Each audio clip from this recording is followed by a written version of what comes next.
अलैकुम वरहमतुल्लाहि वबरकातुहू। लाखों करोड़ों दुरूद व सलाम आका दो आलम हज़रत मोहम्मद मुस्तफ़ा सल्लल्लाहु अलैहि वसल्लम और उनके आल पर।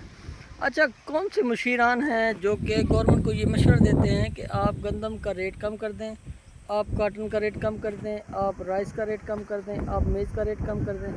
मैं उन मुशीरान पे हैरान हूँ जो कि गवर्नमेंट को मुसलसल गलत गाइड कर रहे हैं। क्योंकि जब तक कोई भी, अगर आप कारोबार भी ले लें, तो कोई अगर कपड़े का ताजर है या कोई जूते का ताजर है या कोई चीनी का ताजर है, कोई भी अगर घी का ताजर है, तो वो जितने में चीज़ लाएगा उसमें अपना नफ़ा, अपने अखराजात ऐड करके फिर वो उसको सेल करता है। कभी आपने देखा है कि कोई दुकानदार कपड़ा अगर 2000 रुपये का सूट है वो लेकर आए और उसे आप मजबूर करें कि आप 1500 में सेल करें? कोई ऐसा ताजर है जो कि घी 510 रुपये फ़ी किलो के हिसाब से लेकर आए और उसे आप मजबूर करें कि आप इसको 400 में सेल करें? तो वो कितने दिन तिजारत कर पाएगा? तो यही मिसाल काश्तकार के साथ भी हो रही है कि काश्तकार अपनी जो फसल है, जैसे उसने वीट तैयार की, तो वो तकरीबन 3500 से 3600 रुपये पर मन के हिसाब से काश्त कर रही है और फार्मर से वो परचेज़ की जा रही है 2200 के हिसाब से। तो ये 1400 या 1500 का जो लॉस है वो फार्मर कहाँ से पूरा करेगा? दूसरा, वो जब मेज़ काश्त करता है तो मेज़ का रेट नहीं मिलता, जब वो राइस काश्त करता है तो राइस का रेट नहीं मिलता, जबकि वो जो चीज़ें इस्तेमाल कर रहा है फसल को ग्रो करने के लिए, फसल उगाने के लिए, तो वो उसको सब चीज़ें महंगी हैं। जैसे मैंने पहले भी एक ब्लॉग के अंदर ज़िक्र किया है कि वो तमाम चीज़ें उसको महंगी मिल रही हैं। तो इस तरफ भी अगर तवज्जो की जाए, तमाम चीज़ें सस्ती की जाए, क्योंकि जब रेट 2200 गंदम का था 2020-21 में या उससे पहले, तो उस वक्त जो खादों के रेट थे वो 1700 रुपये यूरिया था और 2500-2600 रुपये नाइट्रोफास थी, और जो डीएपी थी वो आलमोस्ट 3400 रुपये थी।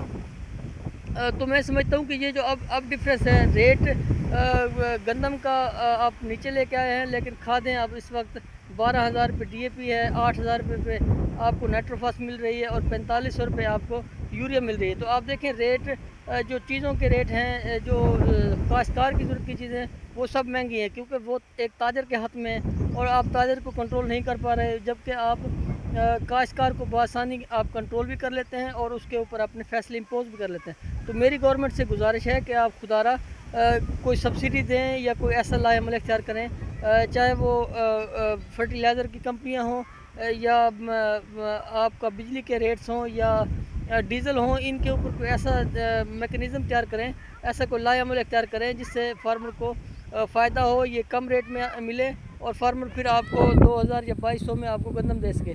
इस तरह ये सूरत हाल बहुत ही ख़तरनाक हद तक चली गई है कि इस वक्त फार्मर की ये पोजीशन है कि वो कोई भी फर्दर फसल काश्त करने के काबिल नहीं रहा।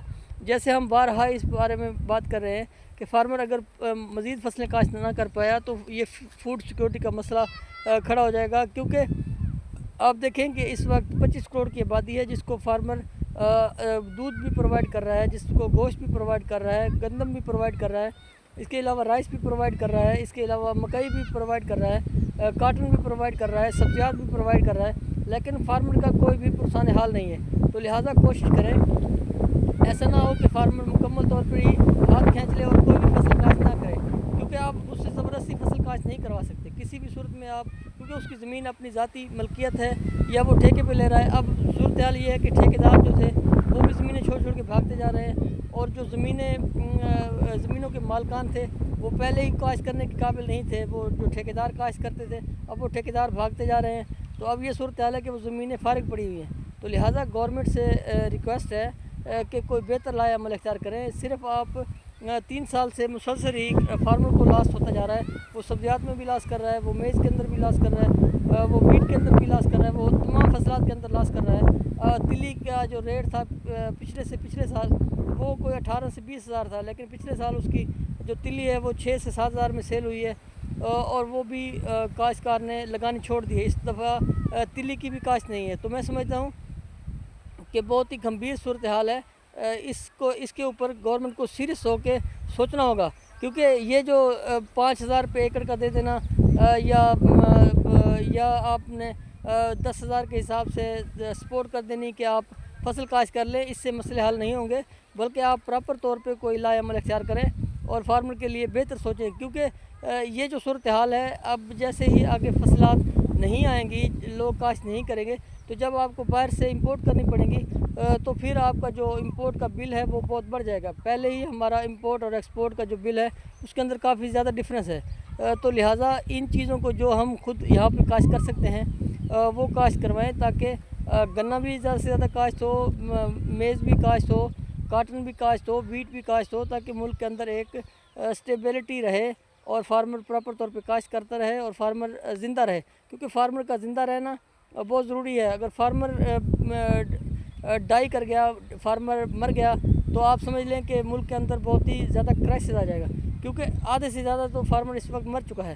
اس کی وجہ یہ ہے کہ آپ نے غور کیا ہوگا کہ اس وقت جو صورتحال ہے, کوئی انٹرسٹ نہیں ہے, مارکیٹوں کے اندر خاموشی ہے, کیونکہ فارمر کے پاس پیسہ ہی نہیں ہے. جب ایک میجر جو پلر ہے آپ کا معیشت کا, اس کے پاس پیسہ نہیں ہوگا, اس کی فصلات کا صحیح ریٹ نہیں ہوگا, تو کیسے آپ ملک کے اندر ترقی یا خوشحالی لا سکتے ہیں.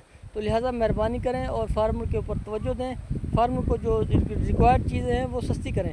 جب آپ سستی کریں گے تو پھر آپ دیکھیں گے کہ فارمر زیادہ سے زیادہ کاشت کرے گا اور ان کے اوپر خرچہ کرے گا اور زیادہ سے زیادہ پیداوار لے گا, اور آپ ان چیزوں کو ایکسپورٹ کر کے زر مبادلہ کما سکتے ہیں. اور وہی پھر آپ فارمر کی بھلائی کے لیے, فارمر کی فلاح و بہبود کے لیے, فارمر کی فصلات کے لیے اس کے اوپر خرچ کر سکتے ہیں. لیکن اس وقت جو صورتحال ہے, ہر سال 2000 سے 2500 ارب روپے کا جو کاشتکار کو لاس ہوتا جا رہا ہے ایک فصل کے اندر, تو وہ کیسے سروائیو کرے گا اور کیسے اگلی فصلات کاشت کرے گا. شکریہ, جزاک اللہ.